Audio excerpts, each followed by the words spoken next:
Du football à l'entrepreneuriat, l'ancien international malien ex-sociétaire du CSK et du FC Barcelone, Seydou Keita Sédoublé, a décidé d'investir dans l'agro-industrie en implantant la société de la famille Diogo Awa Keita à Sanangourouba, une localité située à une trentaine de kilomètres de Bamako.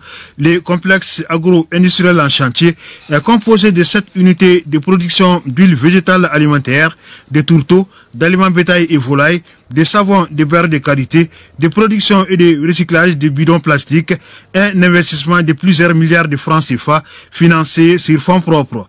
J'ai eu des opportunités à l'extérieur, mais je voulais vraiment faire ça ici au Mali. Parce que moi je me rappelle en 2002, quand j'ai marqué le but, je ne sais pas s'il y a une famille, en tout cas une maison au Mali qui n'a pas prié pour moi ces jours-là. Donc c'est des choses qu'on ne peut pas oublier.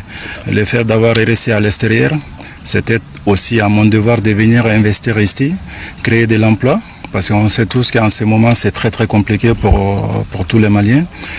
Donc nous, les enfants du Mali, ici, on se donne la main, ceux qui ont resté à l'extérieur, venir investir ici, et c'est sûr qu'on va être comme les autres.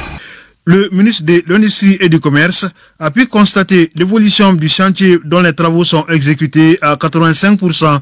L'installation des machines est déjà en cours. Le complexe agro-industriel va créer plus de 6300 emplois directs et indirects. Immense plaisir d'accueillir une implantation industrielle dans sa commune.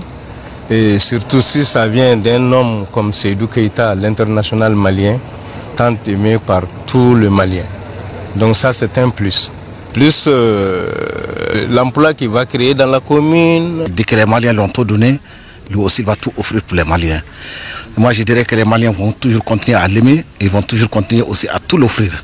Parce que cet investissement est un exemple de la réussite de la diaspora et de nos citoyens patriotes qui sont partis travailler à l'extérieur et qui sont venus et qui ont confiance au pays et qui est venu investir plus de 9 milliards de francs CFA pour cette unité de transformation qui va générer plus de 300 emplois directs et plus de 6000 emplois indirects.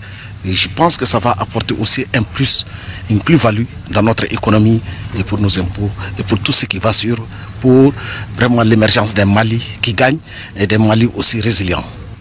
Le complexe aura une capacité de production de 312 000 bidons de 20 litres, 3600 tonnes de savon, 24 000 tonnes de graines de coton par an. Il sera alimenté par une centrale solaire qui a une capacité de 2 MW. Les premiers essais auront lieu en août. La production commencera en octobre 2023, selon le promoteur Seydou Keita, qui sollicite l'accompagnement du département en charge de l'industrie pour l'exonération sur les matières premières et l'approvisionnement en amande de qualité, des doléances dont le visiteur du jour a pris une bonne note.